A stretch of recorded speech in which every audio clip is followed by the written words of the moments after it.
अस्सलाम वालेकुम, welcome to my channel. कैसे हैं आप लोग। आज की वीडियो में हम पाथ्स एंड सर्किट्स के बारे में पढ़ेंगे। सबसे पहले ना हम एक प्रॉब्लम यहाँ पे दी हुई है उसको डिफ़ाइन कर लेते हैं, फिर हम उसके सोल्यूशन की तरफ जाएंगे। ठीक है, तो इस प्रॉब्लम को हम कहते हैं कॉनिसबर्ग ब्रिजेस प्रॉब्लम। अब ये कॉनिसबर्ग ब्रिजेस प्रॉब्लम क्या है, इसके अंदर ये है कि ये शहर का नाम है कॉनिसबर्ग। ठीक है, और वो शहर जो है ना उसके साइड से एक आप कह लें कि एक दरिया गुजरता है, और वो इस तरह से गुजरता है कि उसने ना शहर को 4 हिस्सों में डिवाइड कर दिया है। एक इस दरिया से इस साइड पे हिस्सा ए है, एक उसका पार्ट यहाँ बीच में आता है जिसको बी से रिप्रेजेंट किया है, एक सी और एक डी। ये उस शहर के 4 हिस्से हैं। ठीक है, अब वो कहते हैं कि सुबह अगर फॉर एग्जांपल कोई मॉर्निंग वॉक पे निकलता है तो ये जो आपको ये लाइंस नज़र आ रही है ना, ये ब्रिजेस बने हुए हैं। ठीक है, ये ब्रिज बना हुआ है, एक ये ब्रिज है, एक ये ब्रिज है, एक ये है, एक ये है, और 2 यहाँ पे बने हुए हैं, और एक यहाँ पर है जो डी से सी तक जाने के लिए यूज़ हो रहा है। ओके हो गया। अब देखें यहाँ पे अगर कोई बंदा वॉक करने के लिए निकलता है, लेट्स से वो इस पॉइंट से शुरू करता है यहाँ से, ठीक है, ए से लेट्स से वो शुरू करता है, तो ए से वो इधर एंटर होगा और वो इधर से घूमता हुआ किसी तरह से दोबारा से उसने वापस ए तक जाना है। लेकिन रिक्वायरमेंट ये है कि जब वो वॉक करके जाए तो एक तो वो हर ब्रिज को क्रॉस करे, ठीक है, और किसी भी ब्रिज को एक से ज़्यादा दफ़ा ना क्रॉस करे। यानी अगर वो यहाँ से ए से इधर से एंटर हुआ है तो वो यहाँ से आएगा, ठीक है, इधर से इधर जाएगा, यहाँ से फिर उसको इधर जाना पड़ेगा, तो ये ब्रिज बीच में रह गया, इसको तो उसने क्रॉस ही नहीं किया। ठीक है, या अगर वो इधर से यूं क्रॉस करता हुआ आता है, ठीक है, तो वो इस साइड पे अगर चला जाता है तो फिर ये ब्रिज और ये ब्रिज रह जाएगा। ठीक है, तो इस तरह से उसने क्रॉस करना है कि वो हर ब्रिज को क्रॉस भी करे, लेकिन सिर्फ एक एक दफ़ा, एक से ज़्यादा, यानी आते हुए अगर उसने उसको यूज़ किया तो जाते हुए वो उस ब्रिज को यूज़ ना करे। ठीक है, तो ये कुछ यहाँ पे आपने जो है वो स्टेटमेंट को समझ लेना है। उसके बाद कहते हैं कि एक मैथमेटिशियन था जिसका नाम है आयलर। उस आयलर ने क्या किया, उसने कहा कि मैं इस प्रॉब्लम को सॉल्व कर सकता हूँ, और उसने इसके लिए ग्राफ थ्योरी यूज़ की थी। ठीक है, अब वो ग्राफ थ्योरी किस तरह से यूज़ की थी, उसने इसी को ना ग्राफ फॉर्म में कन्वर्ट कर दिया। कैसे, उसने देखें कहा कि 4 हिस्से हैं, तो उसने यूँ ए बी सी और डी 4 वर्टिसेस ले लिए। ठीक है, और जो ब्रिजेस हैं उनको एजेस के साथ रिप्रेजेंट किया। अब देखें ए और बी को 2 ब्रिजेस कनेक्ट कर रहे हैं, तो यहाँ से हम 2 एजेस पैरेलल ड्रॉ कर देंगे। फिर देखिए बी और डी को भी 2 ब्रिजेस कनेक्ट कर रहे हैं, तो बी और डी के दरमियान भी 2 पैरेलल एजेस आ जाएंगे। फिर ये सारा हिस्सा ए का है और ये सी का है, तो ए से सी में आने के लिए एक ब्रिज मौजूद है, तो यहाँ से एक एज जो है वो ड्रॉ हो जाएगा। उसके बाद ये डी से सी तक जाने के लिए भी एक ब्रिज है, तो वो एक एज आ गया, और बी से सी तक जाने के लिए भी एक ब्रिज है, तो यहाँ से एक और लाइन आ गई। ठीक है, तो ये हमने एजेस ड्रॉ कर लिए और ये हमने वर्टिसेस के थ्रू एक ग्राफ बना लिया। तो आप ज़्यादा इजीली ज़रा समझ सकेंगे। देखिए अगर हम ए से शुरू करते हैं, ठीक है, ए से हम सी तक जाएं, यहाँ से यहाँ आएँ, यहाँ से वापस इधर जाएं, फिर इधर जाएं ए तक, तो देखिए अब हमने इन दोनों को भी यूज़ नहीं किया और इसको भी यूज़ नहीं किया। तो आपने डिफरेंट तरीक़ों से चेक करना है कि क्या ऐसा पॉसिबल है कि आप हर एज को भी क्रॉस करें और उसको एक से ज़्यादा दफ़ा क्रॉस ना करें। एक इस तरह से भी आप इसको समझ सकते हैं कि क्या ऐसा पॉसिबल है कि आप ये ग्राफ ड्रॉ करें और आपको अपना पेन उठाना ना पड़े, बग़ैर पेन उठाए आप ये पूरा ग्राफ ड्रॉ कर लें। तो क्या ऐसा पॉसिबल है, तो है या नहीं, ये आयलर ने बताया था, ये हम बाद में चल के देखते हैं कि इसका सोल्यूशन क्या है। सबसे पहले कुछ टर्मिनोलॉजीज़ हैं जिनका आपको पता होना चाहिए, कुछ डेफिनेशंस हैं, ये आपके पास सामने सारी लिखी हुई हैं, इनको आपने रीड खुद करना है। मैं सिर्फ उनकी जो है ना समरी देख के आपको समझा रही हूँ, इंशाल्लाह आपको ऊपर वाला खुद समझ आ जाएगा। ठीक है, यही जो ऊपर डेफिनेशंस में लिखा हुआ है वही समरी में लिखा हुआ है। अच्छा, अब ये जो आपने पीछे कॉनिसबर्ग प्रॉब्लम देखा है, इसमें 3 चीज़ें जो है वो अंडर कंसर्न हैं। एक तो ये कि एज रिपीट हो सकता है या नहीं हो सकता, वर्टेक्स रिपीट हो सकता है या नहीं हो सकता, और जहाँ से आपने स्टार्ट किया है उसी पॉइंट पे आपने वापस आना है। ठीक है, तो इन 3 चीज़ों को ना हम यहाँ पे इसकी जो है वो क्राइटेरिया बना लेंगे कि repeated edge, repeated vertex, start and end at same point.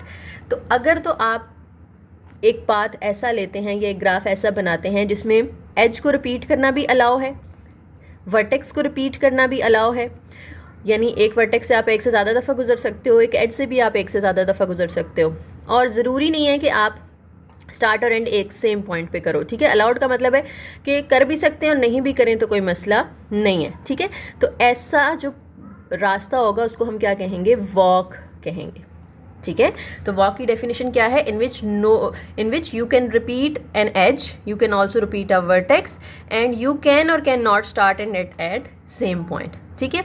उसके बाद इन तीनों में से ना हम इसको रिस्ट्रिक्ट कर देते हैं, इस पर रिस्ट्रिक्शन लगा लेते हैं कि स्टार्ट जिस पॉइंट से करना है उसी पे आपने वापस भी आना है।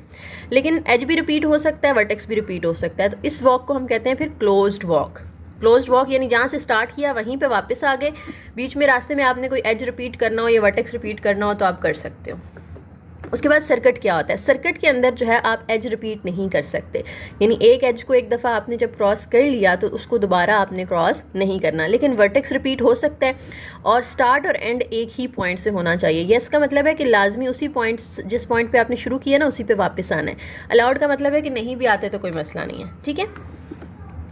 इसको हम सर्किट कहते हैं। सिंपल सर्किट फिर क्या हो जाता है कि जिसमें एज तो रिपीट करना अलाउ नहीं है, ठीक है, वर्टेक्स भी रिपीट करना अलाउ नहीं है, क्योंकि आपने ज़ाहिर है जिस पॉइंट से शुरू किया उस पर वापस आना है तो एक ये वाला वर्टेक्स तो रिपीट होगा ना। इसके अलावा बाकी कोई वर्टेक्स जो है आप रिपीट नहीं कर सकते, जहाँ से स्टार्ट किया वहीं पे वापस आना है, ठीक है। इसी के जैसी सेम कंडीशंस हैं, लेकिन रिपीटेड वर्टेक्स को हमने रिस्ट्रिक्ट कर दिया कि यहाँ पे सर्किट के अंदर आप वर्टेक्स रिपीट कर सकते हो, सिंपल सर्किट के अंदर आप वर्टेक्स को रिपीट नहीं कर सकते, ठीक है। उसके बाद पाथ क्या होता है? पाथ में तीनों चीज़ों की उन्होंने हमें जो है वो दे दी कि आप एज तो रिपीट नहीं कर सकते लेकिन वर्टेक्स रिपीट कर सकते हो, और ज़रूरी नहीं है कि आप एक पॉइंट से शुरू कर रहे हो वहीं पे आप वापस आओ। और सिंपल पाथ के अंदर ना तो आप एज रिपीट कर सकते हैं, ना ही आप वर्टेक्स रिपीट कर सकते हैं, और ना ही आपने उस पॉइंट पे वापस आना है जहाँ से आपने शुरू किया था, ठीक है। अब इन प्रॉपर्टीज़ को ना सिर्फ आपने MCQs के लिए माइंड में रखना है, और इनको आगे जो डिफरेंट ग्राफ्स होंगे ना उनमें हमें कुछ रास्ते दिए हुए होंगे, हमें उनको देख के बताना होगा कि ये वॉक है, ये क्लोज्ड वॉक है, ये सर्किट है, सिंपल सर्किट है, पाथ है या सिंपल पाथ है, ठीक है। तो इन प्रॉपर्टीज़ को आपने माइंड में रखना है। नीचे एक ग्राफ आपको दिया हुआ है, कहते हैं इस ग्राफ के अंदर हमें नीचे कुछ ऑप्शंस दिए हुए हैं, उनको देखते हुए बताना है कि इनमें से पाथ कौन सा है और सिंपल सर्किट कौन सा है, क्लोज्ड वॉक वगैरह कौन सी है। तो देखिए मैंने ये आपके सामने ना ग्राफ ड्रॉ कर लिया, पिछले पेज पे था, थोड़ा मुश्किल हो रही थी देखने में, तो अभी इस ग्राफ को देखते हुए हमने इन चीज़ों को देखना है, ठीक है। देखिए हम कह रहे हैं कि V1 से हमने V2 तक जाना है थ्रू E2, यानी ये V1 है और ये V2 है, तो V1 से V2 तक जाना है E2 के थ्रू, यानी ये कुछ इस तरह की बनेगी, यानी V1 से आप जा रहे हो V2 तक, ठीक है। उसके बाद V2 से आप V3 तक जा रहे हो E3 के ज़रिए, यानी V2 से आप फिर V3 तक जा रहे हो E3 के ज़रिए, यानी यहाँ से हम फिर V3 की तरफ चले जाते हैं। V3 से फिर आपने कहाँ जाना है? आगे V4 तक जाना है, एज E4 के थ्रू होते हुए, ठीक है। तो V4 तक अब जाना है, तो ये V3 के बाद ये V4 नज़र आ रहा है हमें, तो यहाँ से हमने इधर आना है V4 तक, यानी यहाँ से हम नीचे आ जाएंगे, V4 पे आ गए, ठीक है। फिर V4 के बाद हमने V2 तक जाना है, तो V4 से फिर हम ये देखें V2 पे चले गए। अब देखें यहाँ पे एक बात नोट करें कि V2 दो दफ़ा विजिट कर लिया हमने, यानी वर्टेक्स जो है वो रिपीट हो गया, तो ये चीज़ हमने नोट कर ली यहाँ पे। उसके बाद जब हम V2 पे पहुँचे हैं तो V2 से हमने वापस V1 तक जाना है, ठीक है। तो V2 से V1 तक जाएंगे तो देखें इस एज के थ्रू होते हुए जाएंगे, और अब इसमें वर्टेक्स भी रिपीट हो गया और एक एज भी रिपीट हो गया। यहाँ हम पहले भी ट्रैवल किया था, दोबारा भी ट्रैवल कर रहे हैं, तो एज भी क्या हो गया है? रिपीट हो गया, ठीक है। फिर V1 से हम कहाँ जा रहे हैं? V0 तक जा रहे हैं, तो V0 ये है ना, V1 से V0, तो यहाँ से फिर हम V0 तक आ रहे हैं, ठीक है। अब स्टार्ट और एंड सेम पॉइंट पे नहीं हुआ, लेकिन वर्टेक्स भी रिपीट हुआ और एज भी रिपीट हुआ। अगर आप टेबल में देखें तो ये किसकी प्रॉपर्टी है? ये एक वॉक की प्रॉपर्टी है, ठीक है, कि रिपीट हमने वर्टेक्स भी कर लिया, एज भी रिपीट कर लिया, और स्टार्ट और एंड सेम पॉइंट से नहीं किया हमने, तो इसका मतलब है ये क्या है? It is just a simple walk, ठीक है। इसका जो सेकंड पार्ट है उसमें क्या कह रहे हैं? अच्छा आप यहाँ पे देखें बाकी पार्ट्स में एजेस नहीं बताए बीच में, क्योंकि यहाँ पे कोई पैरेलल एजेस नहीं है ना, तो पैरेलल एजेस नहीं है, तो इसका मतलब है कि अगर हमने फॉर एग्जांपल हमने V1 से V5 तक जाना है, तो ऑब्वियस सी बात है कि इधर एक ही एज है, उसी के थ्रू जाना है हमने, तो इसलिए बीच में उन्होंने अब एजेस नहीं बताए, सिर्फ वर्टिसेस बता दिए, ठीक है। तो इसी ग्राफ को देखते हुए हमने नेक्स्ट क्वेश्चंस भी करने हैं। देखिए हमने V1 से V2 तक जाना है, तो V1 कहाँ पर है? ये यहाँ से हमने जाना है V2 तक, तो ये इस तरह का यहाँ पे आपके पास एक रास्ता आ गया, ठीक है। फिर V2 से V3 जाना है, V3 से V4, V4 से V5, V2 से ये V3 है, फिर ये V4 है और फिर ये V5 है, यानी आप ये पहले V3 तक जा रहे हो, फिर V4 तक आ रहे हो और फिर यहाँ से V5 तक जा रहे हो। V5 के बाद फिर आप V2 पे आ रहे हो, ये देखें V2 पे आ गए। ये अब देखिए वर्टेक्स जो है वो रिपीट हो गया, V2 जो है वो रिपीट हो गया, वर्टेक्स रिपीटेड। लेकिन जहाँ से स्टार्ट किया था V1 से वहाँ पे एंड तो नहीं किया, यानी स्टार्ट और एंड सेम पॉइंट पे नहीं है। एज रिपीट नहीं हुआ, सिर्फ वर्टेक्स रिपीट हुआ है। तो ये किसकी प्रॉपर्टीज़ हैं? ये पाथ की प्रॉपर्टी है, ठीक है। तो ये आपका जस्ट एक पाथ है। उसके बाद कहते हैं एक और हमारे पास पार्ट है V4, V2, V3, यानी V4 से आपने स्टार्ट करना है। तो ये हमारा V4 पड़ा हुआ है, यहाँ से हमने स्टार्ट करना है। V4 से हमने जाना है V2 तक, V4 से ये V2 तक जाएंगे हम इस तरह से, ये V4 से V2 तक, ठीक है। उसके बाद V2 से V3 जाना है आपने, तो ये V2 से आगे इधर को V3 जा रहा है हमारा, तो यहाँ से हम इधर चले जाएंगे V3 की तरफ। V3 से फिर V4 पे जाना है, तो V3 से V4, ये V3 से V4। तो देखिए वर्टेक्स रिपीट हो गया ना, V4 पहले भी था वो अब भी आ गया, तो ये साथ नोट कर लें, वर्टेक्स हमारा यहाँ पे रिपीट हो गया।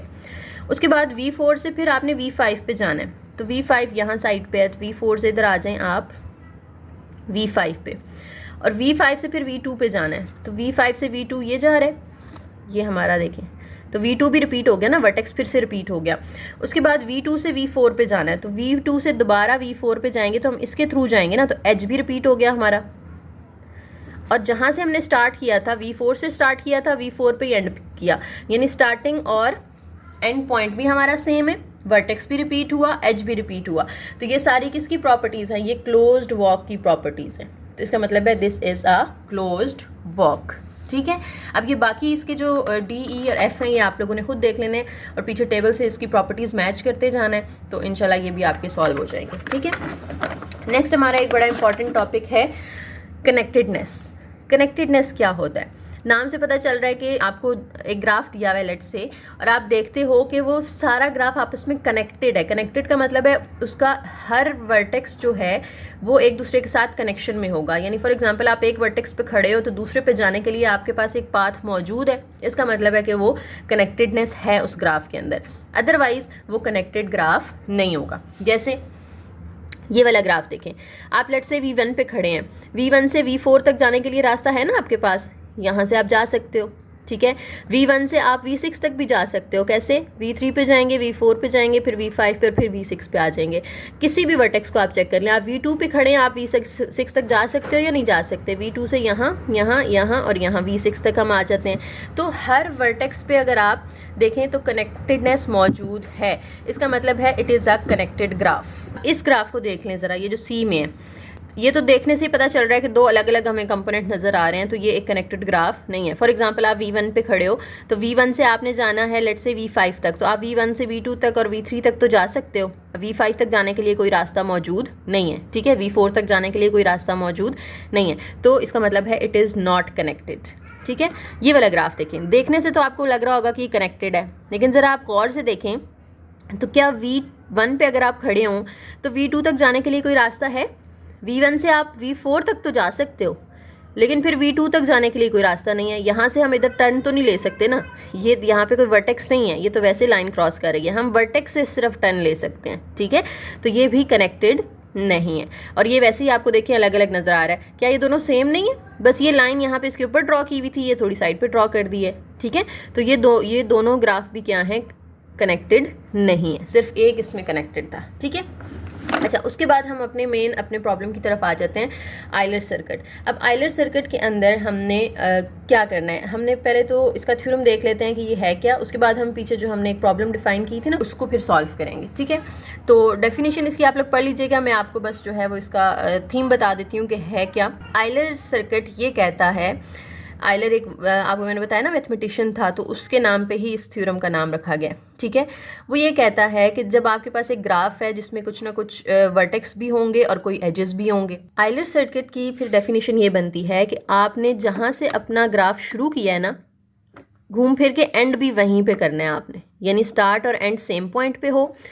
ये कहता है कि वर्टेक्स आप रिपीट कर सकते हो, लेकिन एज जो है वो रिपीट नहीं कर सकते, ठीक है। एज को सिर्फ एक दफ़ा ट्रैवल करना है, एक से ज़्यादा दफ़ा ट्रैवल नहीं करना, लेकिन वर्टेक्स जो है वो रिपीट हो सकता है, वर्टेक्स को आप एक से ज़्यादा दफ़ा विजिट कर सकते हो, ठीक है, तो ये इसकी जो है वो सिंपल सी डेफिनेशन हो जाएगी। और यहाँ पे एक और बात आपने याद रखनी है कि अगर आपने चेक करना है ना कि आपको कोई ग्राफ दिया हुआ है और कहते हैं बताएं कि ये आइलर सर्किट है या नहीं, तो बड़ा आसान सा तरीका है, आप उसके हर वर्टेक्स की डिग्री निकालो। अगर सबकी डिग्री इवन है ना, तो इसका मतलब है कि ये आइलर सर्किट है। अगर किसी एक भी वर्टेक्स की डिग्री ऑड हो जाती है, इट मीन्स ये आइलर सर्किट नहीं होगा। ठीक है, तो ये चेक करने का उसका क्राइटेरिया है। अब हमने जो कॉनिसबर्ग प्रॉब्लम पढ़ी थी, कॉनिसबर्ग ब्रिज प्रॉब्लम, ठीक है, उसके अंदर हम देखें कि हमारे पास जो वर्टिसेस हैं हम चेक कर लेते हैं कि इनकी डिग्री इवन है सबकी या नहीं है। तो ए की डिग्री देखें, ए से कितने वर्टिसेस निकल रहे हैं, 1 2 3, तो ए की डिग्री क्या हो गई, ये तो ऑड हो गई। बी की भी चेक कर लें तो 1 2 3 है, डी की भी 1 2 3 है और सी की भी 1 2 3 है। ठीक है, डी की सॉरी 5 है, 1 2 3 4 5, तो सबकी डिग्री ऑड है, 3 3 3 3 5। तो इसका मतलब है कि ऐसा पॉसिबल ही नहीं है कि आप एक पॉइंट से शुरू करें और बग़ैर किसी एज को रिपीट किए हुए सेम पॉइंट पे वापस पहुंच जाएं। ठीक है, तो मतलब ये उसने सॉल्व कैसे की प्रॉब्लम, उसने ये कहा कि ऐसा पॉसिबल ही नहीं है। ठीक है, तो खोदा पहाड़ निकला चूहा, हम इतनी देर से वेट कर रहे थे कि पता नहीं कैसे ये पॉसिबल होगा, तो ये पॉसिबल ही नहीं है कि आप एक जो है पॉइंट से शुरू करो और सेम उसी पॉइंट पे वापस आओ बगैर किसी एज को क्रॉस किए हुए दोबारा।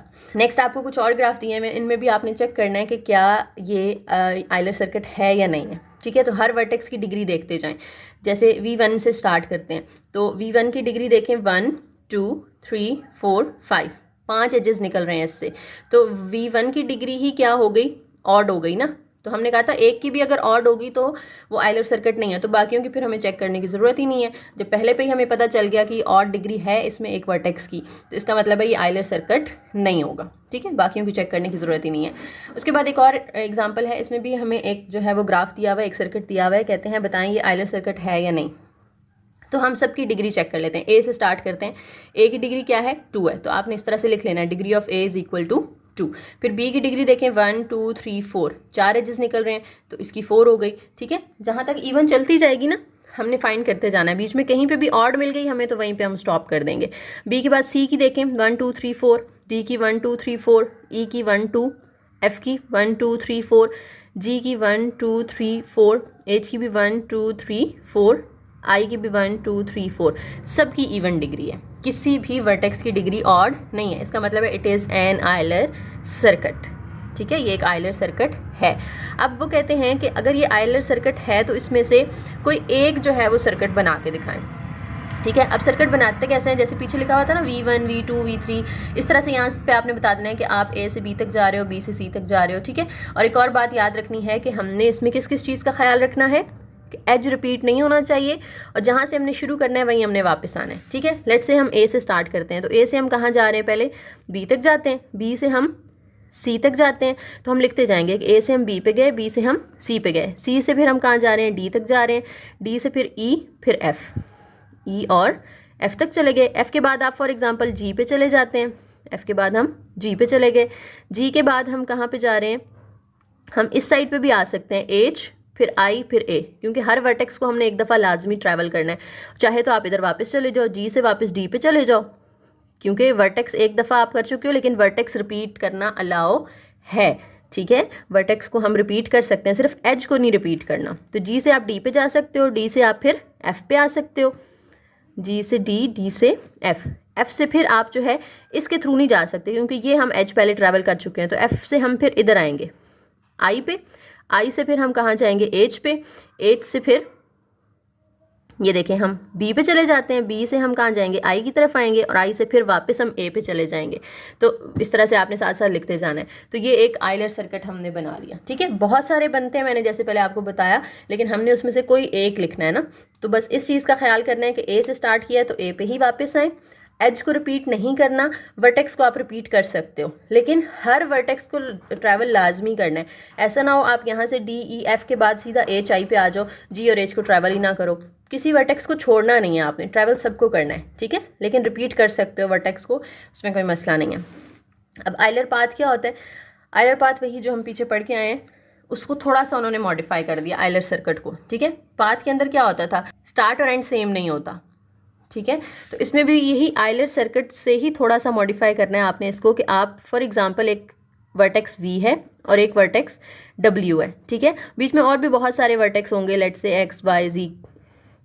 तो हमने देखना है कि आइलर सर्किट है या नहीं, तो हम क्या करते हैं, हम सबकी डिग्री चेक करते हैं ना, सबकी डिग्री इवन होनी चाहिए। लेकिन आइलर पाथ के अंदर क्या होता है कि दो वर्टेक्स ऐसे हो सकते हैं जिनकी डिग्री ऑड हो, लेट्स से वी की भी ऑड है और डब्ल्यू की भी ऑड है। लेकिन उसके लिए फिर शर्त यह है कि स्टार्ट आप वी से करो और होते होते फिर एंड आपने डब्ल्यू पे करना है। ये फिर आइलर पाथ होगा, आइलर सर्किट नहीं होगा। सर्किट के अंदर तो स्टार्ट और एंड सेम होना चाहिए और सबकी डिग्री इवन होनी चाहिए। लेकिन यहाँ पे दो वर्टेक्स ऐसे हो सकते हैं जिनकी डिग्री ऑड हो, और फिर ये शर्त है कि स्टार्ट और एंड उसी ऑड पे करना है आपने। हो सकता है डब्ल्यू से स्टार्ट करके वी पे एंड कर दो, या वी से स्टार्ट करके डब्ल्यू पे एंड कर दो। कहीं बीच में एक्स से स्टार्ट या वाई से स्टार्ट नहीं करना आपने, और ना ही उन पे एंड करना है। ऑड वाले से शुरू करेंगे, ऑड वाले पे ही आप ख़त्म करेंगे। नेक्स्ट लास्ट टॉपिक है इसका हैमिल्टोनियन सर्किट। हैमिल्टोनियन सर्किट की डेफिनेशन क्या है कि ये एक सिंपल सर्किट होता है, ठीक है। और उसकी प्रॉपर्टीज़ क्या हैं, इसकी प्रॉपर्टीज़ ये हैं, आप सिर्फ एक दफ़ा जो है वो ट्रैवल कर सकते हो, ठीक है। Every vertex appears exactly once. हमने पीछे जो आइलर सर्किट है उसके अंदर हमने पढ़ा कि वर्टेक्स कैन बी रिपीटेड, लेकिन हैमिल्टोनियन सर्किट कहता है vertex can't be repeated. Vertex को आप रिपीट नहीं कर सकते। देखें यहाँ से ये एक आपको दिया हुआ है, कहते हैं कि इसमें से हैमिल्टोनियन पाथ जो है वो हैमिल्टोनियन सर्किट फाइंड करें, ठीक है। तो बहुत सारे बन सकते हैं, हम कोई एक बना के यहाँ पे देख लेते हैं। जैसे देखें, हम ए से बी जाते हैं, बी से हम कहाँ जाते हैं, डी, डी से फिर ई, फिर एफ, फिर सी, फिर जी, फिर एच, फिर ए, ठीक है। तो अब देखिए, हमने स्टार्ट ए से किया था, हमने एंड भी कहाँ पे कर दिया, ए पे कर दिया। अब देखिए बीच में कुछ एजेस ऐसे हैं जिनको हमने ट्रैवल ही नहीं किया। वर्टिसेस सब ट्रैवल करने हैं, ठीक है, लेकिन एजेस ज़रूरी नहीं है कि सारे ट्रैवल हों, क्योंकि अगर हम इस एज को ट्रैवल करते हैं तो हमारा बी रिपीट हो जाएगा, जो कि हमें अलाउ नहीं है, ठीक है। वर्टिसेस को हमने रिपीट नहीं करना। तो ये आपको जो यहाँ पे नज़र आ रहा है, ये हमारा एक हैमिल्टोनियन सर्किट बन गया, ठीक है। तो ये इस तरह से आप बना सकते हो। इसके अलावा और भी बहुत सारे इसमें से बन सकते हैं। जैसे आप ए बी से फिर सी की तरफ आ जाओ, फिर डी की तरफ आ जाओ, फिर ई, फिर एफ, फिर यहाँ से जी की तरफ आ जाओ, ठीक है, फिर एच की तरफ और फिर ए की तरफ चले जाओ। इस तरह से डिफरेंट आप लोग इसमें से ट्राई कीजिएगा। अब इसकी जो है वो प्रॉपर्टीज़ हैं कुछ यहाँ पे, कि आप देखें जो हमने ये एक सर्किट बनाया है, ये उसी ग्राफ में से एक सब ग्राफ बन गया ना, एक छोटा ग्राफ बन गया, ठीक है। तो उस सब ग्राफ को उन्होंने एच का नाम दे दिया, कि जो हैमिल्टोनियन सर्किट बनाया है उसको आप एच कह दें, ठीक है। अब उस एच की चार प्रॉपर्टीज़ हैं, ये जो आपको ब्लू कलर में नज़र आ रहा है, इसकी चार प्रॉपर्टीज़ हैं।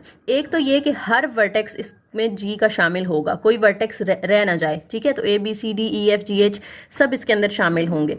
और दूसरा ये कि एच कनेक्टेड हो। कनेक्टेड का मतलब है कि दो डिफरेंट कंपोनेंट्स ना हमें नज़र आ रहे हो, बल्कि एक वर्टेक्स से दूसरे वर्टेक्स तक जाने के लिए हमारे पास रास्ता मौजूद हो। उसके बाद जो H has same number of edges as vertices, जितने वर्टिसेस होंगे उसमें इतने ही एजेस होंगे। जैसे देखें इसके वर्टिसेस कितने हैं, A B C D E F G H, 8 vertices हो गए, तो इसमें 8 ही एजेस भी होंगे। तो आप देख लें, ये देखें, एक एज है, 2 3 4 5 6 7 8, जितने वर्टिसेस होंगे उतने ही एजेस होंगे। उसके बाद है कि हर वर्टेक्स की डिग्री जो है ना वो 2 होगी। हैमिल्टोनियन सर्किट के अंदर हर वर्टेक्स की डिग्री 2 होगी। ओरिजिनल ग्राफ के अंदर नहीं चेक करना, ये जो नया वाला बना है ना ब्लू वाला, इसके अंदर चेक करना है। जैसे देखो ए की डिग्री यहाँ पे 2 है, ओरिजिनल के अंदर तो 3 थी ना, 1 2 और एक ये भी निकल रहा था, लेकिन इसको तो हमने यूज़ ही नहीं किया। हमने जितने यूज़ किए हैं सिर्फ वो देखने हैं। तो 2 है, बी की भी डिग्री देख लो 2 है, एच की डिग्री देख लो 2 है, जी की देख लें 2 है, तो हर वर्टेक्स की डिग्री क्या होगी, 2 होगी। तो यहाँ से आप देखें, नीचे एक एक्सरसाइज दे दी है, कहते हैं कि बताएं ये हैमिल्टोनियन सर्किट इसके अंदर है या नहीं है। तो हमें इन 4 प्रॉपर्टीज़ में से चेक करना है कि अगर तो ये चारों प्रॉपर्टीज़ इसमें अप्लाई हो सकती हैं, इसका मतलब है कि इसमें से एक हैमिल्टोनियन सर्किट निकल सकता है, अदरवाइज़ नहीं निकल सकता, ठीक है। तो हैमिल्टोनियन सर्किट बनाने के लिए सबसे पहले हम ये वाली चेक कर लेते हैं, क्योंकि सबसे ज़्यादा आसान है कि हर वर्टेक्स की डिग्री 2 होनी चाहिए, ठीक है। लेट्स से आप देखो कि ए की डिग्री क्या है, ए की डिग्री है 3, तो आप उसमें से 2 अगर यूज़ कर लेते हैं, ठीक है, तो तीसरा अगर आप यूज़ नहीं करते, जैसे यहाँ पे भी ए की 3 थी ना, तो हमने उसमें से एक जो है वो यूज़ नहीं किया था, तो इसका तो पॉसिबल है, ठीक है। अच्छा, सी की डिग्री कितनी है, 1 2 3 4 5, अब ये 5 है, इसकी डिग्री 2 बनाने के लिए हमें यहाँ से 3 एजेस को स्किप करवाना पड़ेगा, 3 एजेस को छोड़ना पड़ेगा, सिर्फ 2 ट्रैवल कर सकते हैं। हम ये वाला स्किप करवा दें तो कोई मसला नहीं है, क्योंकि वो ए के साथ वैसे भी हम स्किप करवा रहे थे। पीछे रह गए 4, उन 4 में से अब हमने 2 स्किप करवाने हैं। लेट्स से मैं ये वाला करवा देती हूँ स्किप, तो फिर डी की डिग्री देखें कम हो जाएगी। डी की पहले 2 है, वो फिर 1 रह जाएगी, तो वो तो काम ख़राब हो जाएगा। हमें तो सबकी डिग्री 2 चाहिए। अगर ये वाली लाइन स्किप करवा दें तो फिर बी की डिग्री देखें पहले ही 2 है, वो फिर क्या हो जाएगी, 1 हो जाएगी, वो भी नहीं हम करवा सकते। ये लाइन स्किप करवा दें तो जी की कम हो जाएगी, ये लाइन स्किप करवा दें तो आर की कम हो जाएगी। तो इसमें हम फिर हैमिल्टोनियन सर्किट ड्रॉ नहीं कर सकते, क्योंकि अगर सी की डिग्री को 2 बनाना है तो बाकी सबकी डिग्रीज पे डिस्टर्ब होती हैं, किसी की 2 नहीं रहेगी। ठीक है, तो ये बस आपका यहाँ पे लेक्चर ख़त्म होता है। इंशाल्लाह मिलते हैं नेक्स्ट लेक्चर में। वीडियो पसंद आई हो तो लाइक करें, शेयर करें, चैनल को ज़रूर सब्सक्राइब कीजिएगा। थैंक यू, अल्लाह हाफिज़।